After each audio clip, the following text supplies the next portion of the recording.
되시겠습니다. 중경의 사내가 회사의 기밀을 누설했다는 누명을 쓰고 실직을 당한다. 두 번째, 사내는 누명을 벗기 위해 그 소리를 찾아 해명하고자 한다. 세 번째, 소리에 관한 사이트를 찾아 인터넷을 뒤지던 중 소리소닷컴이라는 사이트를 발견한다. 네 번째, 사내는 그 사이트의 주인을 만나 소리를 찾아 떠나기로 한다. 다섯 번째, 유체 이탈을 통해 소리가 모여있는 장소로 이동한다. 여섯 번째, 자신이 찾고자 했던 소리를 찾는다. 일곱 번째, 다른 소리를 접하게 되고 뜻밖의 비밀을 알게 된다. 여덟 번째, 사내는 어둡고 회의적인 사람으로 변모한다. 마지막, 사내는 끊임없이 숨겨진 소리에 대한 유혹을 느낀다. 네, 이렇게 해서 제가 이제 소설의 어떤 줄거리를 아웃라인을 한번 잡아봤거든요. 그러면 이제 그 다음 생각을 해야 될 것이 주제를 설정을 해야 됩니다. 주제라고 하는 것은 작가가 자신의 이야기를 통해서 독자들이 발견해 주었으면 하는 메시지, 이게 바로 주제잖아요. 우리가 일상생활에서도 목표가 명확하면 하는 일이 자신이 있고 즐거운 것처럼 소설 쓰기에 있어서도 주제가 먼저 설정이 되면 훨씬 더 짜임새 있는 이야기가 됩니다. 왜냐하면 이제 불필요한 그런 요소들이 미리서 이제 제거를 할 수가 있으니까요. 그런데 우리가 이제 주제를 설정할 때 유의해야 될 점은 주제는 구체적이어야 한다라고 하는 것입니다. 주제는 구체적이어야 한다. 단순히 무엇에 대하여 쓰겠다 이런 정도가 아니라 작가로서 갖는 의문과 탐색의 결과가 이런 구체적으로 제시가 되어야 하는 것입니다. 그러니까 우리가 그 이청준의 그 눈길이라고 하는 소설을 보면 대부분 아주 좀 옛날에는 그 눈길이라고 하는 소설의 주제가 모자 간의 갈등과 화해 뭐 이런 식으로 많이 참고서에서 그 다뤄져 있었거든요. 모자 간의 갈등과 화해 이런 것은 소설의 주제라고 볼 수가 없습니다. 이것은 소설 소재이거나 아니면 제재라고 할 수가 있죠. 왜 그 모자 간의 갈등이 일어났고 어떻게 해서 화해가 되었으며 화해의 의미는 무엇인가 이것을 구체적으로 제시하는 것이 바로 소설의 주제라고 할 수가 있는 것입니다. 그러니까 이 소설에서 그 모자 간의 갈등은 그 아들이 자기 어머니에게서 아무것도 받은 것이 없다라고 하는 그런 내면, 그런 마음 때문에 빚어지는 것이잖아요. 그랬을 때 그러한 마음 속에 있었던 그런 갈등이 있었는데 아들이 자는 체 하면서 어머니의 지나간 옛날 이야기를 듣게 되고 그 이야기를 통해서 자기가 그 어머니에 대한 어떤 빚짐이 있구나. 어머니가 우리 비록 그 물질적으로는 아무것도 받은 것이 없다고 하더라도 그 아들이라고 하는 존재는 어머니의 무한 사랑에 빚지고 있는 거구나 하는 그런 부채의식에 대한 깨달음, 어머니의 사랑에 대한 빚짐에 대한 깨달음, 이것이 바로 이 소설의 주제라고 할 수 있는 것입니다. 그래서 저는 소리소닷컴을 썼을 당시에요. 저는 과학의 발달이 이 자본주의라든가 아니면은 뭐 효율이라고 하는 근대적인 미신과 결탁을 해서 어떤 개인정보를 유출하고 인간의 사적인 영역을 파괴하는 것, 여기에 대해서 굉장히 이제 두려움을 가지고 있었거든요. 그래서 제 생각에는 어떤 인간의 내면이라고 하는 것은 개인의 영토로 내버려 두고 그리고 남의 영혼을 들여다보는 것은 이것은 신에게 맡기자, 좀 이런 생각을 하고 있었거든요. 그래서 저는 소리소닷컴의 주제를 인간의 영역 속에서 느끼는 행복의 소중함, 이렇게 한번 정해봤습니다. 그래서 인간의 영역 속에서 느끼는 행복의 소중함이라는 이제 이런 주제를 제가 이제 명확히 설정을 했기 때문에 여기에 맞게 이제 아웃라인을 변형해야 됐거든요.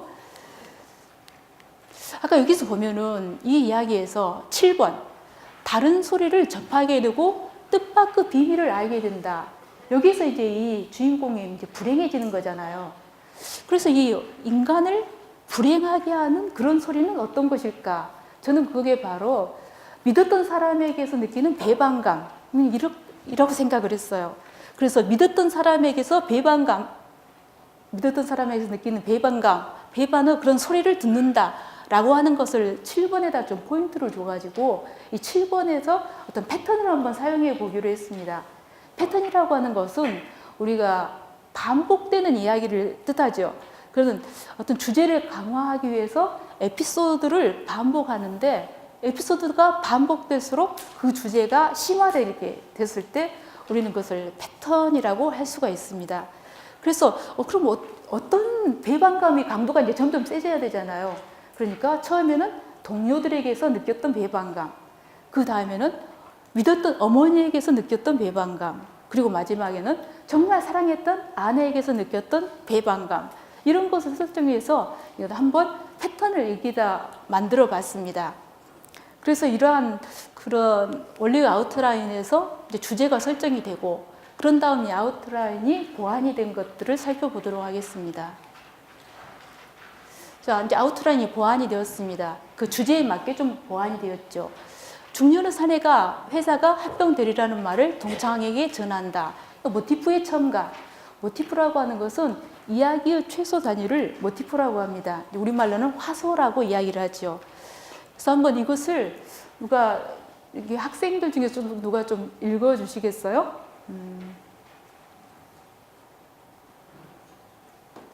그래, 고마워요.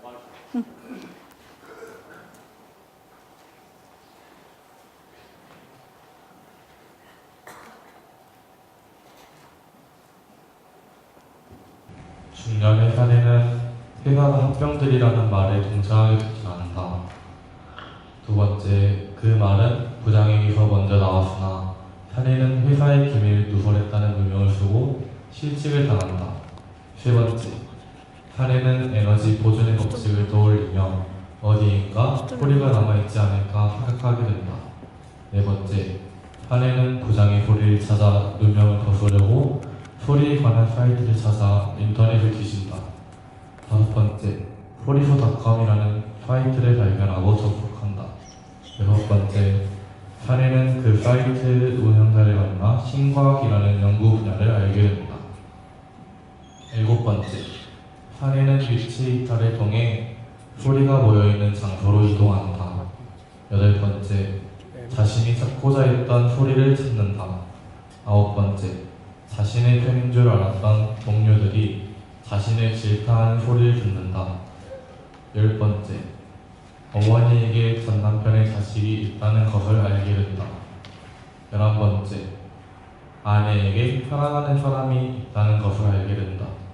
12번째, 사내는 어둡고 회의적인 사람으로 변모한다.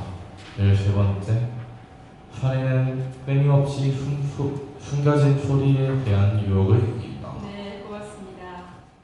자, 그렇게 해서 이제 소설의 줄거리가 이제 상당히 좀 완성이 됐잖아요.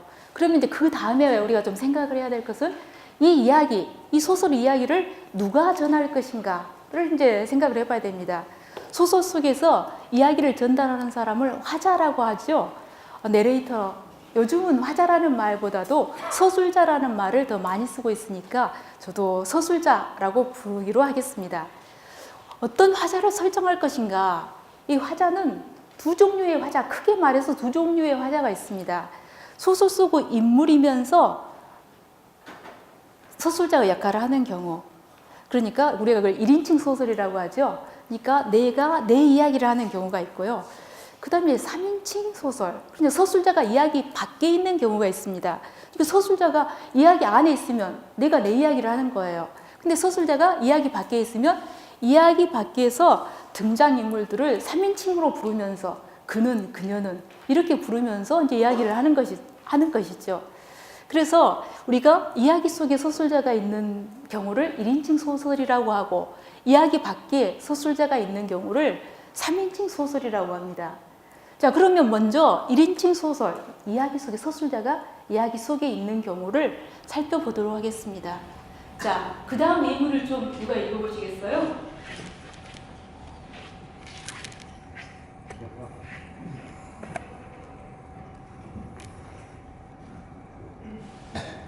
나는 금세 어디서 묵은 빗문서라도 불쑥 붉어져 나올 것 같은 조마조마한 기분이었다. 애초에 흐물은 그 빌어먹게 비좁고 음습한 단칸 오두막 때문이었다. 묵은 빛이 붉어져 나올 것 같은